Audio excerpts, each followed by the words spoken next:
I worked for 30 years at Peabody teaching very suspicious students who just wanted to play music theory. And it wasn't anything I did. Somebody in the evolution of the school said, we've got to teach music theory. And the thing about music theory is, I don't think a lot of musicians, including some music theory people, know exactly why they're there, and what they're supposed to be doing to serve performance. But I think one of the things that Leela, who was Kian's, was she a roommate? Yep. Yes, okay. Leela liked, and she later became a GA for me, was that I was like almost determined, grimly determined to make all the stuff we were doing related to performance. So that's the kind of issue that I'm going to be talking about today. And it's the rug, this is traditionally known as the rug, is a way to step outside of our usual music specialties and to realize maybe we ought to look at what we're doing when we're playing pieces, more carefully. Okay, so it's to open your mind. So the rug will go away, but the fun of it is that we have Penny Carpenter to play the piece. I should say, first of all, that what is the piece? That's going to be I'm going to have to, hello? It's very strange. I was never recorded in a classroom, so that's like having dual loci. Okay, Penny is going to be playing the piece, and what Penny is playing is the surface of the piece.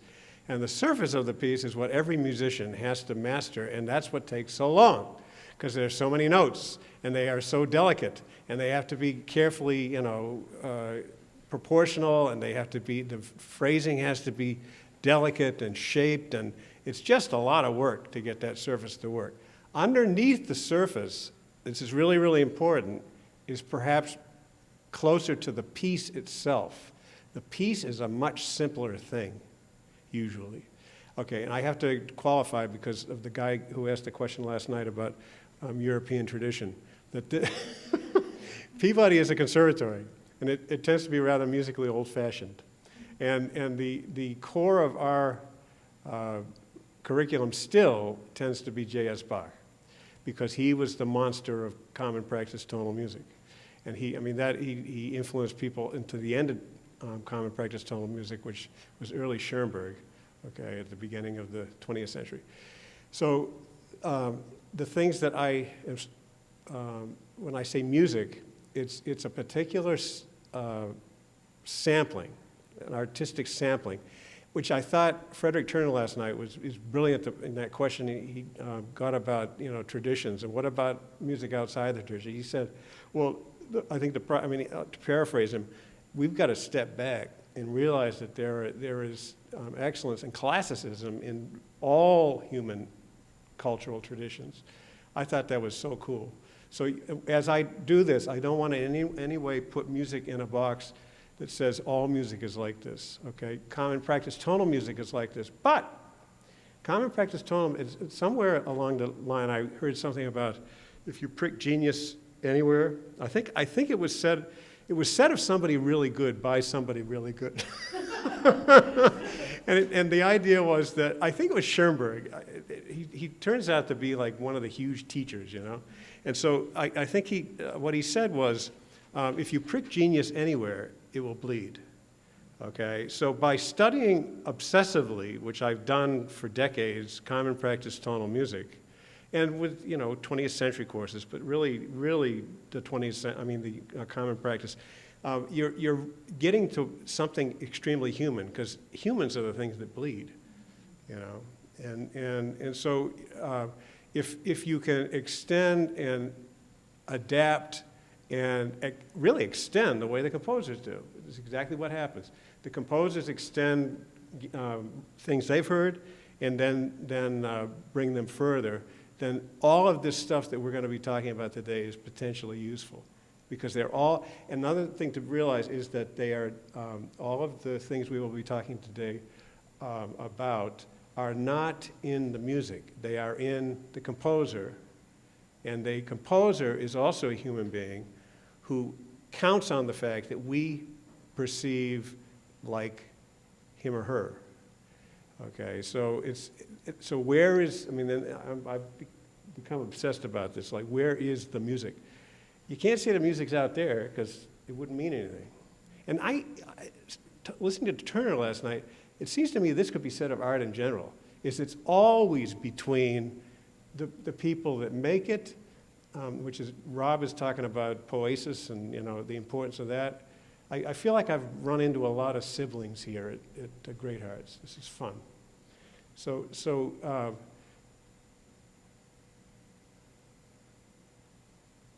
I just went one tangent too long. Okay, hold on. So Where it is. where it is, yeah, oh, thank you, good. I mean, you take This is why you've got to be here. 5 steps back. Yes, okay, good. Okay, so yeah, where is the music? The music is not in the score. The score records music that lived in the ears of the composer, okay? And then it's like the dry sponge. You put the sponge in the water, and it becomes a beautiful thing, okay? You play the score, and the music like becomes something extraordinary, almost like an organism of its own. The composer is dead, and the piece, which is between the composer, who's no longer there anymore. So we're hearing like Beethoven or Bach, but they're not here anymore, okay? But we're still in communication with their spirit, and it's really interesting that way. I suppose that's why you need musicology, is to make sure that we don't run off the rails and go too many tangents, because the composer isn't there anymore. But so the music is between us, okay? The music also doesn't exist. We haven't got to the music yet. We're not hearing any music. It's all, what is it? There's nothing there. It's like the Empress New Music. Okay. In our mind. We can all hear this in our mind already, right? If you've got the skills, and that's going to be the punchline of this afternoon mostly. Okay, if you want to build ear training from the ground up, we do that this afternoon. Okay, so I'm going to shut up now. You've got what Leonard Meyer called a preparatory set of expectations and things that you understand. It's almost like warming up your sensibility. Okay, without further ado, do you want to introduce Penny? Why don't you introduce Penny? Penny, you introduce yourself. I'm Brittany Carpenter. I'm from Archway Chandler, and I've been the music teacher there since 2010, since we first opened, first Archway. So, yeah. And I asked Kian to secure a piano player, and she said, I know who I'm going to ask. Okay. Whenever you're ready.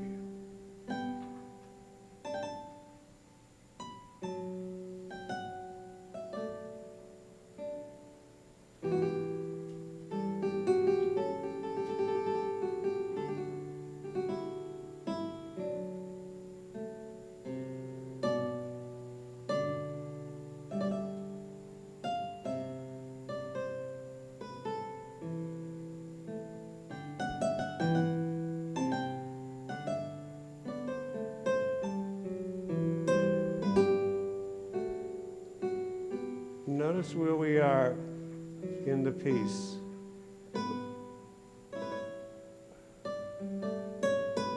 F.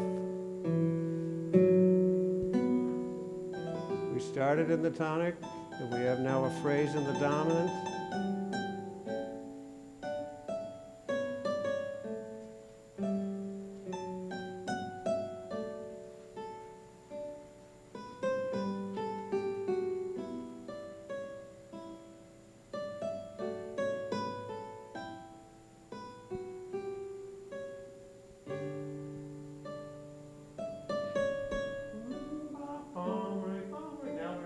Closed on 5, and things get sad. Very sad. Very expressive.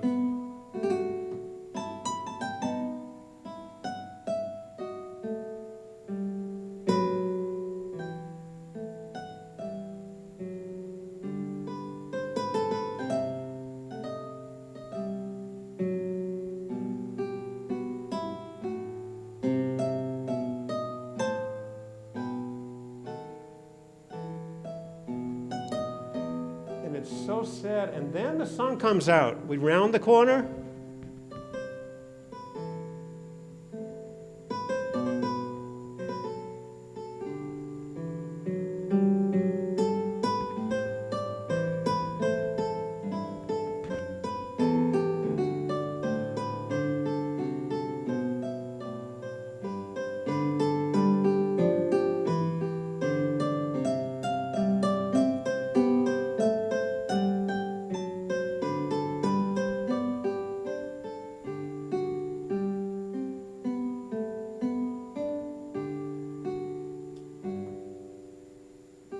We are at rest.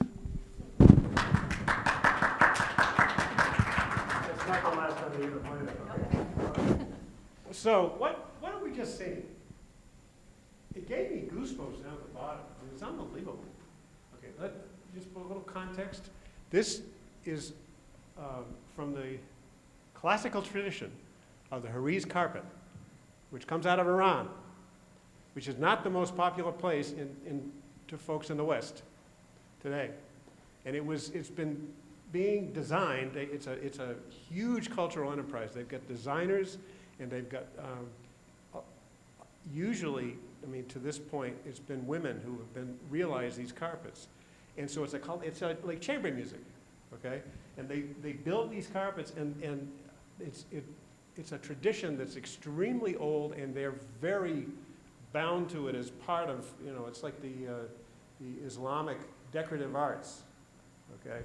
And meanwhile, or later on, 300 years before the time of Bach's birth, which would have been in about 1385, okay, in Hungary, the first Bachs that were recorded were becoming musicians. There were 300 years of Bachs.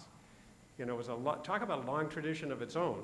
And then they moved to what we call Germany now, and Bach was like the big guy. It was the culmination, the dream of all the parents and the grandparents. And he became our boss, or anyone who deals with, I can say any kind of music. Okay, he's one of the big bosses. Okay, and he's creating virtually the same design in sound. Okay, and it's incredibly famous. It's one of his most famous pieces. It made Glenn Gould's career. That recording of it in 1955, and it's all built on essentially this same fractal. Frederick Turner talked about Mandelbrot, the mathematician. There's a whole, in music, there's a whole set of like correspondences and corroborations of that. The golden section, the Fibonacci series, the idea that the part is this is to this as this is to the whole.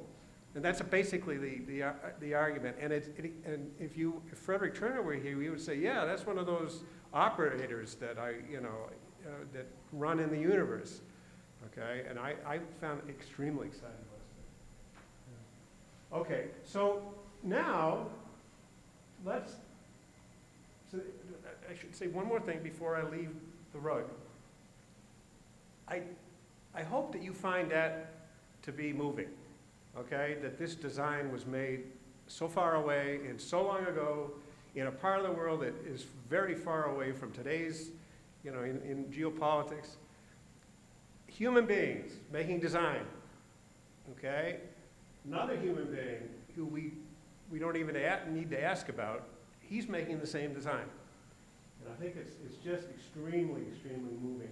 And even if I didn't explain, the rest of this stuff now, that would probably be enough to remember that, to value this music, okay? There was a point at which Frederick Turner last night started singing, or referring to happy little tunes of Mozart, and I said, my God, I've spent my life studying these happy little tunes. Okay, so now we're going to get behind the curtain, the man behind the curtain, or the person, you know what it is? It's like a janitor behind the curtain, trying to figure out what's going on. Okay, I have to say something very quickly about that. The reason to do that, folks, and the reason that everybody in your string ensemble, where are you? Yeah. they've got to know something about this, is that when you, if you think about it, what do you do in a concert? What do you do in rehearsal? What do you do in a practice room? You play pieces. And you don't ask many questions about it because you know there's a good way to play the piece and there's a bad way. And you're constantly listening to people. You try to learn to read notation. There's all this stuff to learn to read pieces. And the challenge is that you build the performance from tiny little pieces, okay? And they get bigger and bigger, and finally they're the whole piece. Well, the fun comes when you realize, and you, instead of playing little notes in a row and passages in a row, you're playing pieces. And that's what we're going to be concentrating on right now. We're going to see what is a piece, and how does knowing about what a piece is allow you to play it with intentionality and make informed performance choices that rock the world, that can move your audiences, okay? Because I'm really trying to get to the heart of what makes the thing rock, okay? So now we go to the handout, and I need a copy of each. Does everybody have a copy of each of the handouts? I believe so. Okay.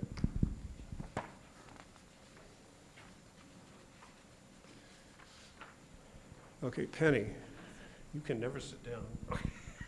Okay. Okay, we're gonna create a chorus. What you have here is a middle ground skeleton of the piece. And it helps to understand, you know, you can't experience what you don't know. I heard that said recently. Glenn Youngkin said that. And he and I don't have much in common, but I like that a lot. Okay, so what we're gonna do is we're gonna put our minds on this for just a second. Notice that there are 4 8-bar periods, the 4 lines, okay?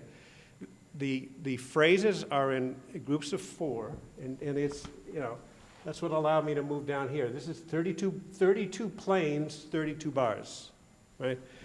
Okay, so there's 4 8-bar periods. Each period is made of a phrase.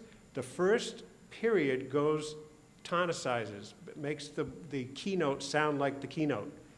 And that's really important, because that is one of Frederick Turner's operatives, okay? And I got to start writing these on the board. We have a flip chart, so this is going to have to go. There are certain things.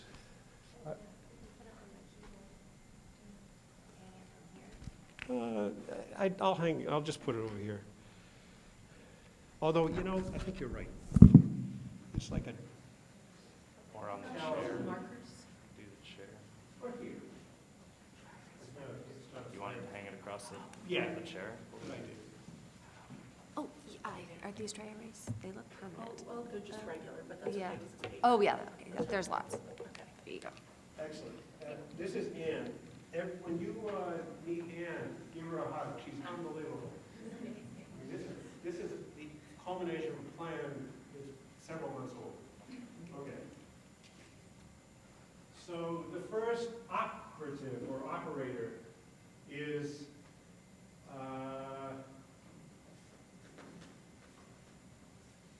tonicization. Tonic. Keynote. It's not an idea. It's not something on a page. It's something that you feel. Okay, we'll do more of that work at the workshop this afternoon. But play a few bars.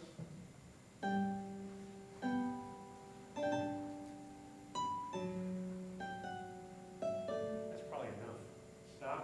Where's one? One. I mean, you ever wonder how that happens? It's unbelievable. It's really unbelievable. It's a phenomenon. It's between us and the music. It's our processing of the stimulus that the composer has come up with. And what the composer is doing is keying into something really, really, really powerful. Really powerful. Much more powerful than normal people who aren't into music would understand. Okay, it doesn't seem logical that this would be such a big experience. And I suppose that's one of the things the fine arts community has to convey to people is why these things are We know they're powerful without even studying it. You just know, okay? And our audiences a lot of times will feel the same way. But it really helps if you can back formulate, like, what is going on, okay? So this business of tonic is really, really important. Okay, so the first thing that happens, and I just lost my thing. There ought to be someone in front of me holding, or maybe, is there a microphone stand? Sit right there. No, you were past that. That was back in 1989. Okay, is there a mic stand? I don't think you need it if that's. You think so? Okay, I think it's gonna be okay, Chip. okay. Yeah. Thank you, I'm gonna take you guys' word for it. Okay. If it's directional, maybe like that. Okay, so the first phrase go on. Yes, it'd be much better if we sing along all the time with her. Okay, here we go. 1, 7. Oh, wait. Oh, you weren't supposed to reveal that handout yet. Okay, what's the one that has the score on it down? That is a political statement. Okay. Yeah, so I had a GA who, when he played this piece, it was variations from memory, and when he sang the piece, that's what he sang. That's what he sang. Okay? So this is the piece. So wait, you want us to sing these? Absolutely. All right. Okay. Which is a lot easier. It is. Sending Sing it the it hard in way. solfege? Okay, here we go. I'm going to do it in the numbers.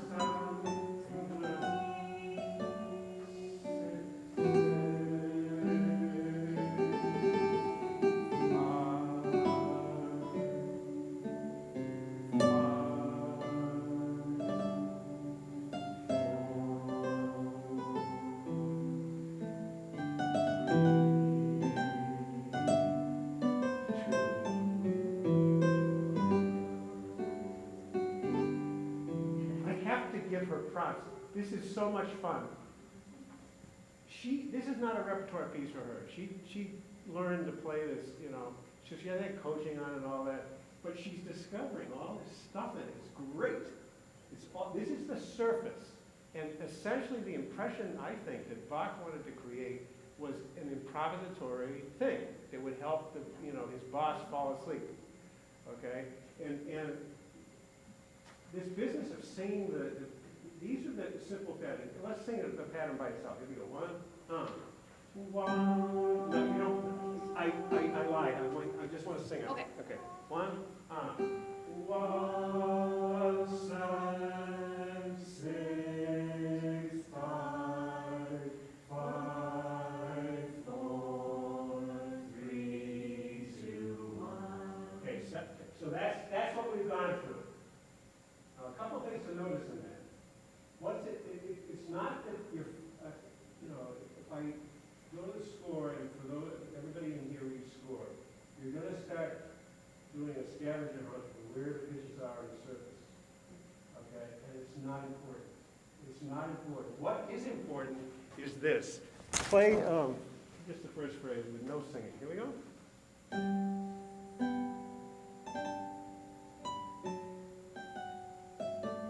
See a mind doing this, you can make a great piece of art.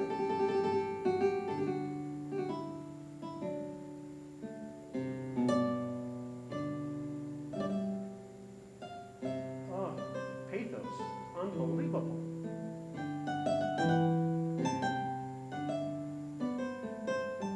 And a sense of relief when you get to that's what we're analyzing.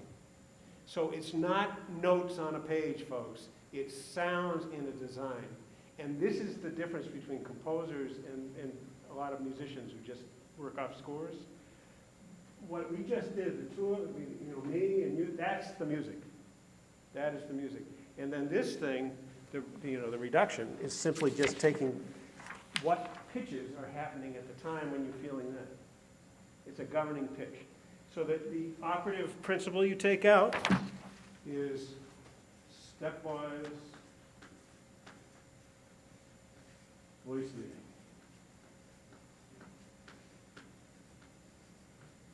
I want you to start collecting these things. Like, what are the big things that drive? okay? And there's no, you can't get in a book. Every musician has to help collect them, okay? So we just noticed that one thing is this stepwise voice lead, moving by step. Step is the easiest way to get to resolution. Resolution, if you're trying to get back to the tonic, is a big deal, okay? The other thing to realize is that yes, middle grounds can go, this is called middle ground, because the thing on the outside of the piece, it's just like that, it's just like vision.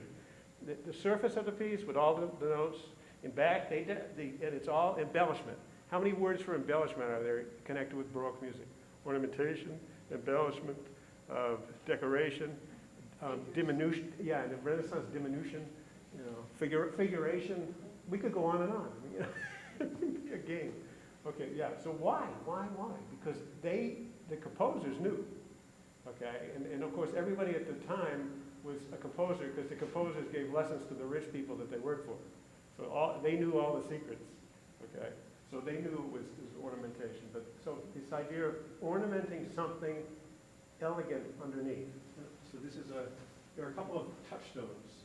What? I think I probably said this in 1989. Yeah. It's like every time. What is important? Okay. So we're trying to point to what is important. Okay. So the next phrase, say from the bar 9.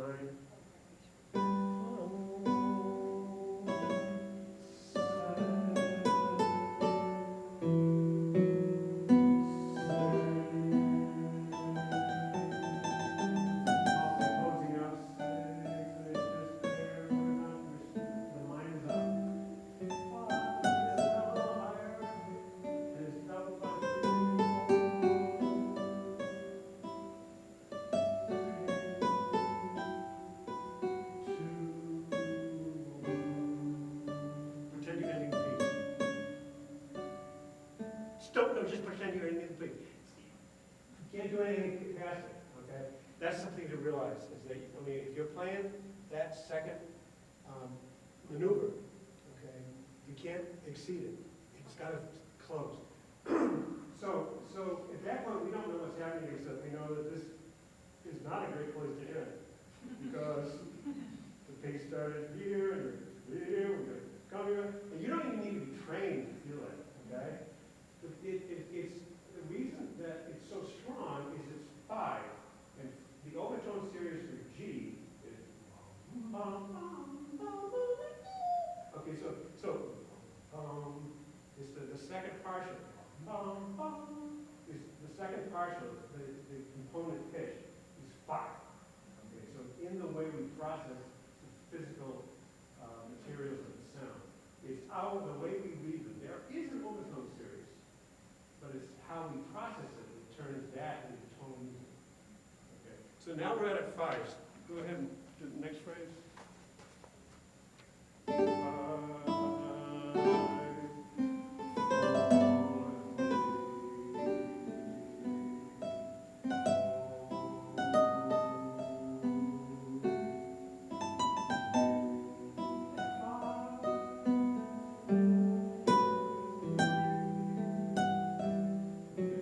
3.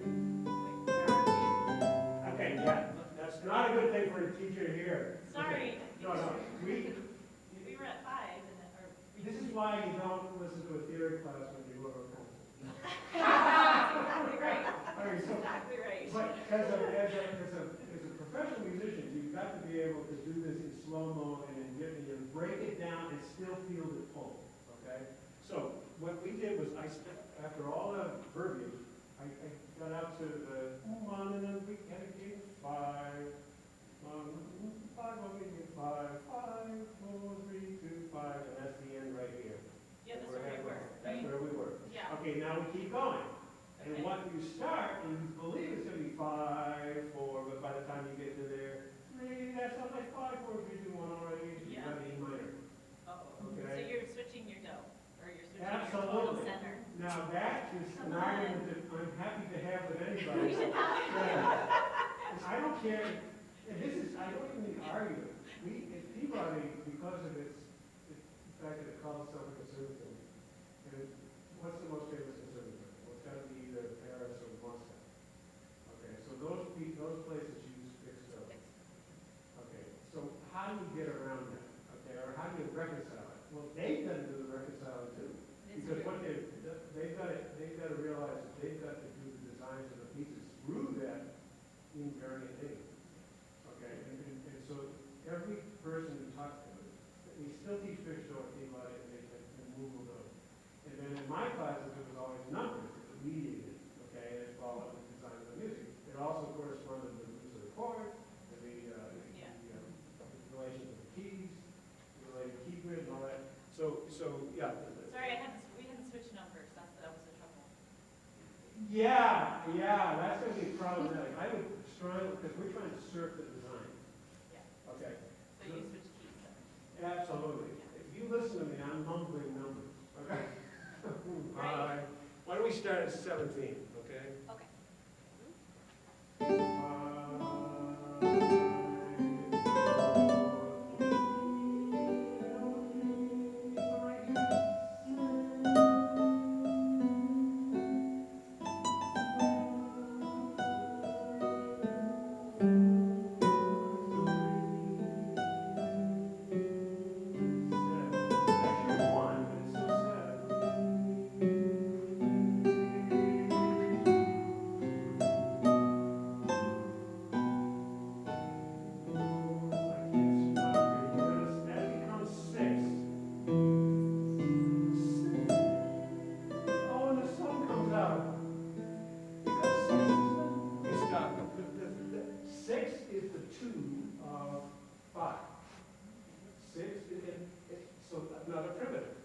I guess that's a subgrouping of stepwise voice leading. There are certain stepwise voice leadings that are really important.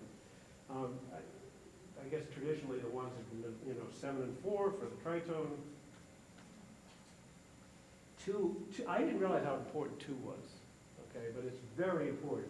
When you get a 2-5 progression at Berklee School of Music, what that's doing is you're composing out 2, scale to be 2, okay?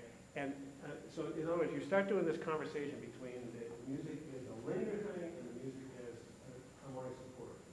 And you've got, and of course, the discipline that began that was figure bass. That's what figure bass is. And Rameau discovered roots and inversions, and the people ran with that. And so at this point, it's probably better than we're using numbers and moving the keys. Okay. But so the song comes out, and that is so strong. I've got to finish that. 2-1, and its echo 6-5. How do I know this? Because Peabody students helped me discover this. Okay. I see that symbol, the thing, the 6 with a nose. I've never seen that in my life. Okay, but you got to have it. You really got to have it because it happens all the time. As you're coming out of a modulation of the dominant, I mean, sonatas all about going to the dominant, right? So how do you know when it's time to get back to their tonic? 6. It's invariably there. Upper auxiliary to 5. Okay, and it's my favorite note of the whole thing. Because the sun is coming out, Okay. Why don't we play at the sun? Play, what's the guard number, 25? Yeah. Say,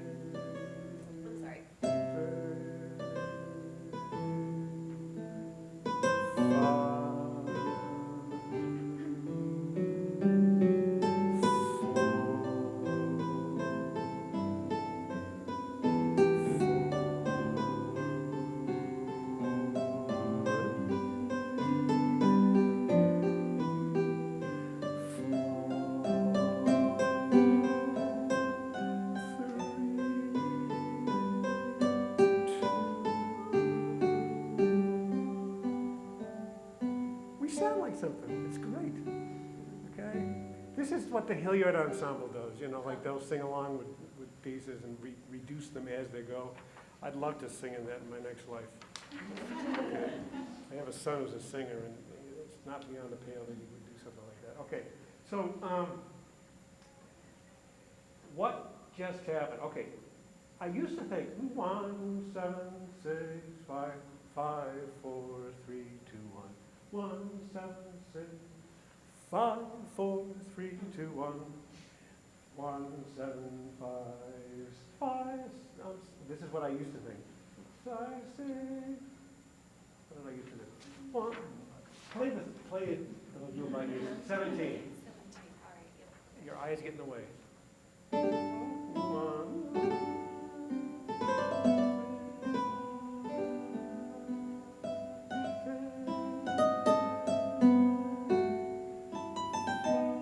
Now your expectation is from what you've heard, and it's there.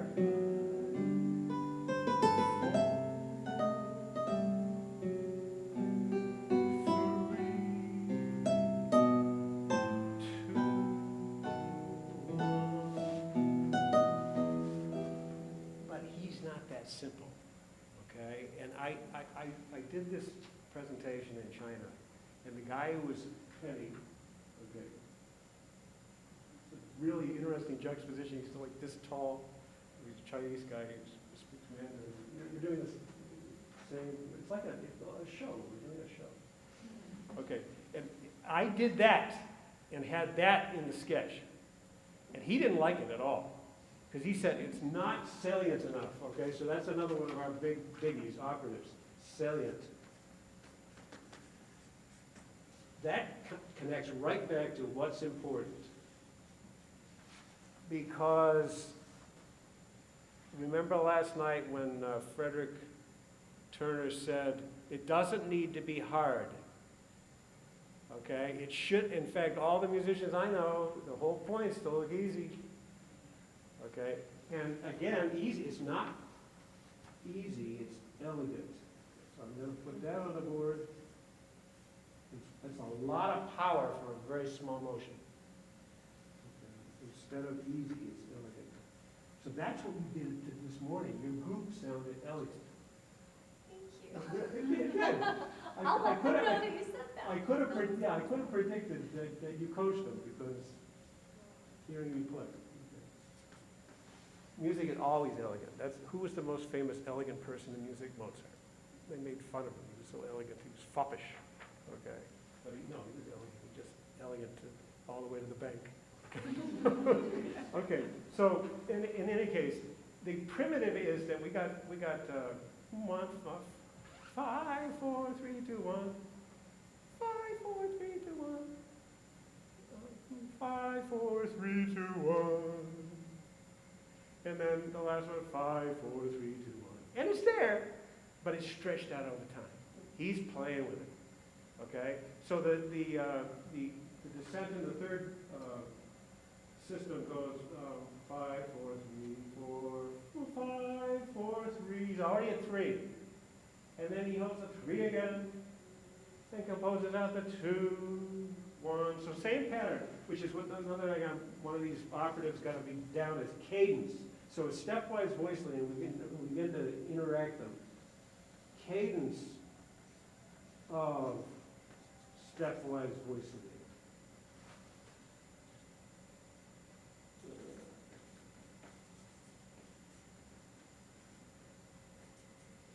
How many people did their career on a blackboard? On a blackboard or whiteboard? Yeah, there was no this thing. There was no, document camera, And they certainly weren't indelible markers with no erasure possibility. Okay, voice leading. Stepwise, I'm having a terrible time. Stepwise voice leading. So the idea is that you have stepwise voice leading that goes to cadence. And every time you get a cadence, it articulates a section of the piece. So if you're trying to study what they call forms, I hate the word because it's not musical. Form is A, B, A. Okay, it's a visual thing which you can diagram. It feels much more like you're at a place, you go out, that's voyage and return. You go into a voyage with it on it, and you return back home. So I prefer process design as opposed to form. Okay, but cadence creates process design.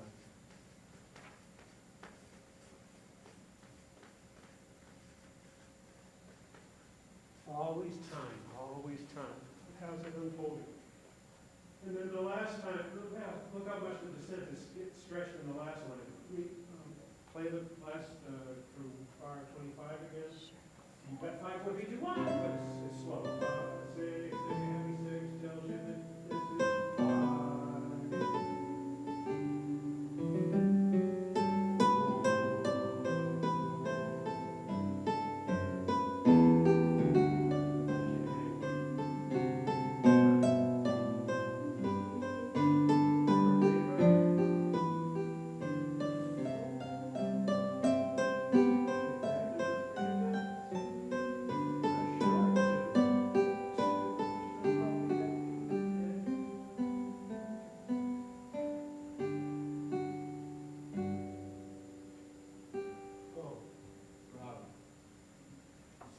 Sing the parts, folks. Sing 5, 4, 3, 2, 1.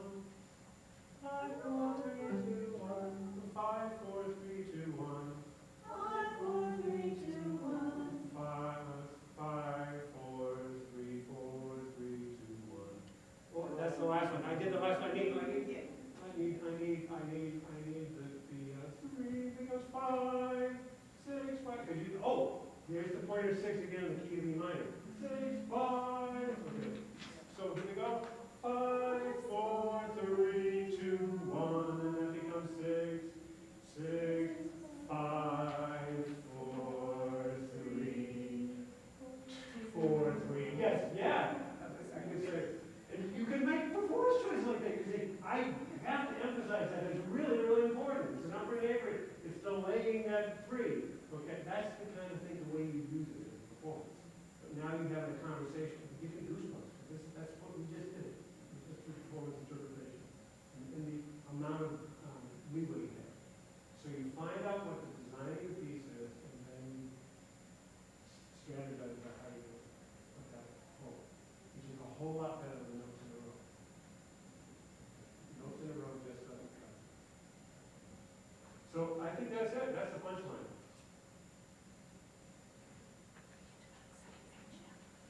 Do we have more time? We have 10 minutes.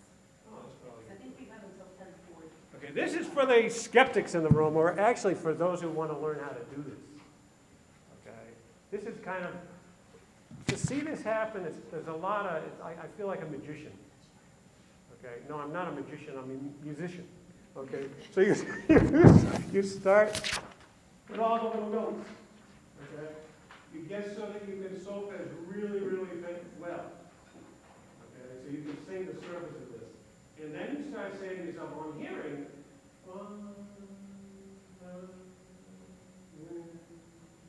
where is it? Okay, a couple of things, a couple more postulates here. That it's common practice at any rate is 2 voice counterpoint, outer voice counterpoint. That's really, really big. If you don't believe me, if you like Beethoven, the reason you like Beethoven is he does a lot of these maneuvers in the bass, and it's really powerful. Okay, so it can go, you can invert the counterpoint. Okay. So what you have here is your pen, and all you've got is outer voices, and then the inner voices are harmonically reinforcement. So you start with the 7, 1, 7, 6, 5. 5, whatever salient for this, the big, you're hearing that's 5, it's still 5, the big one is right there, 5. There's one down here too, there's a corroboration, there's a harmonic support. But this is still 5, 5, 6, 7, 1, 5, and then 4, it's huge 4 down the bass, okay? And then 3, a delayed 3, 2, 1. Are you singing? You're good. I'm coming into you. This is, music is chamber. It's all chamber. Okay, it's not lectures. This is going to be a lecture. I don't do lectures. Okay, so the next line, the salient descent is in the bass, 1, 7, 6, and then there's all this fancy stuff. Can you play measures 11 to 12?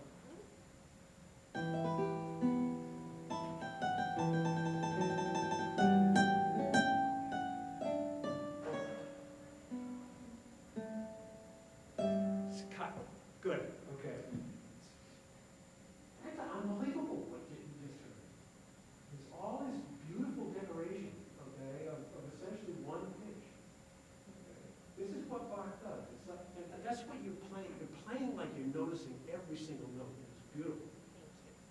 Thank you. You could start a performance practice tradition, you know? In fact, I don't know, in a sense, this is what Gould became famous at, because he was able to point out stuff. Okay. So, thank you, I think he's doing great, okay?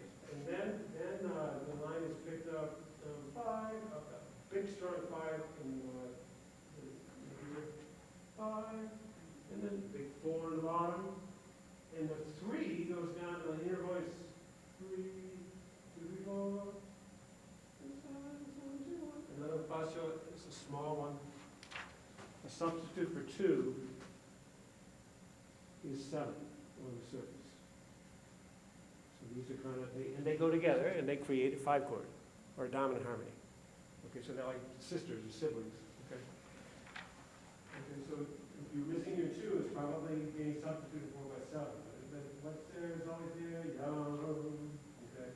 And then in the third system, 5, 4, 3, 4, 3, that's all in the bass.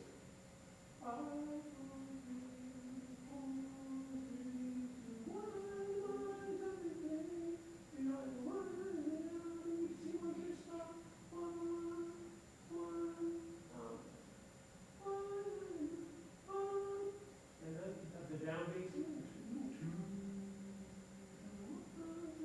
4, 3, 2, 1, so 1, again, you're remembering this and you're feeling it, okay? And then we go down to the bass, the 6 goes from being the sad 6 of E minor to the glorious 6 of the upper neighbor to 5 in the key of G major, 6, and it's 5, and then 4, 5, 4, 3, 4, 2, 6, 4, and he hits it again, 4, you can see, it gives you goosebumps, it's like the power of that, 4, and then Suryali sequence in the other, and 4 in the bass, and then 2, 4, 3, 2, 3, 2, 1. What is that? It's like a suspension. It's like a composed out suspension in this bar. 2, 4, 3, 2, 3, 4, 5, 1, 3, 2, 1, 7, 1. So that's how you begin to get these things. And you do harmonic analysis to make sure that that the tones you're hearing are corroborated by the chord changes that are happening alongside. And that, by the way, is a lot of musicians teach chord changes. And that's the relation of the chord changes to these lines. But the driver is the linear gesture. The driver is a linear gesture, which is very close to the mind. And it's really elegant and simple. It's not complicated.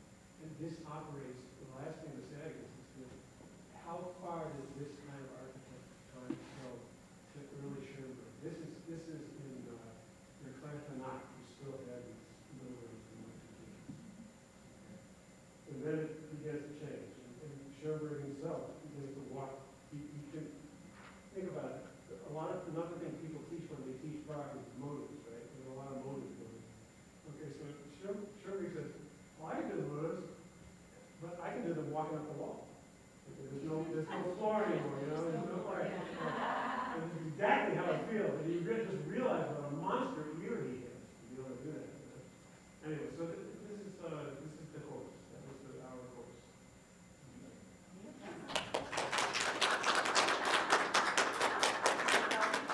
We have a few minutes for questions. Yeah, questions, yeah, nice questions. Just have a couple. Which awareness did Glenn Gould have these underlying checker analysis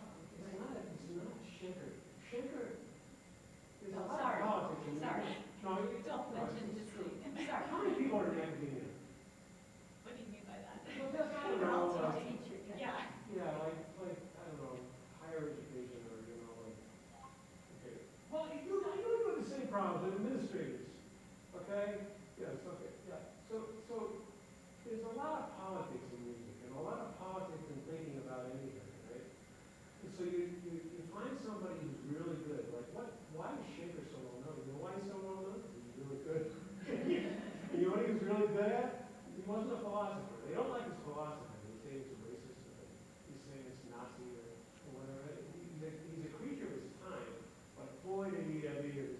He had ears that could walk right next to Bugs. He was I like to think myself as Bugs' lawyer on one of the living ones. Boy, Schenker was like, he was the chairman of the partners, the law partners. Okay. But then what happens is that Schenker becomes an idea, and it becomes like well, you could Schenker. Okay, it's just a lot of, hoo-ha. Okay, so what you do is you just, that is something to give you permission to go out and do this work yourself. What do you have in the end of the day? It's you and the composer, and what you're doing, okay? And you've got to make sure, if I'm hearing something and you're not hearing it, you got to learn to hear what I'm hearing, because I'm not talented, okay? I'm really trained, but I'm not talented. Okay? So that's what you want to do. That's why you hang around. That's why I wanted to work at Peabody Conservatory. My students, it was not the faculty, I was so worried about the students who are now out there, all of them are out there working. Good example. It's like a success story. Life after Peabody? There's most definitely. I have a question. What advice would you offer? I'm really intrigued by this, something you said a moment ago about how we very quickly get in music theory instruction to harmonic analysis, and we may miss some things that really do make sense to even very young kids in terms I of would the much linear rather melodic teach things. this stuff to a young Yeah. people. Here, watch. Give me a D. 1, 2, 3, 4, 5, 1, 2, 3, 1, 2, 3, 3, 3, 4, 5, 1, 2, 3, 1, 2, 3, 2, 1, 2, 3, 1, 2, 3, 1, 2, 3, 1, 2, 3, 4, 5, 1, 2, 3, 1, 2, 3, 2, 1. Keep this in. So they can learn the rhythm to the intervals rather than. I'm gonna write this down. Okay. Just to, it's rife in the profession. There's intervals, and intervals came first, right? The guy, the mathematician who spoke this morning, introduced Reynolds, was talking about the music of the spheres.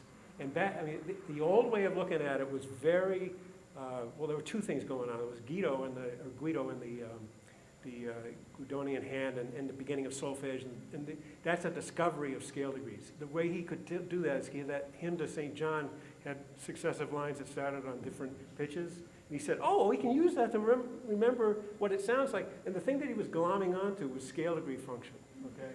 So interval is the distance between two pitches. And then scale degree is the voice leading tendency of each pitch in the collection. And it's real easy to screw it up, okay, to get it confused. And if we screw it up, the students have no hope. So an interval is a distance, okay? Right. So if I get that interval, it's not the interval you're talking about. I can't get that scale degree in the context.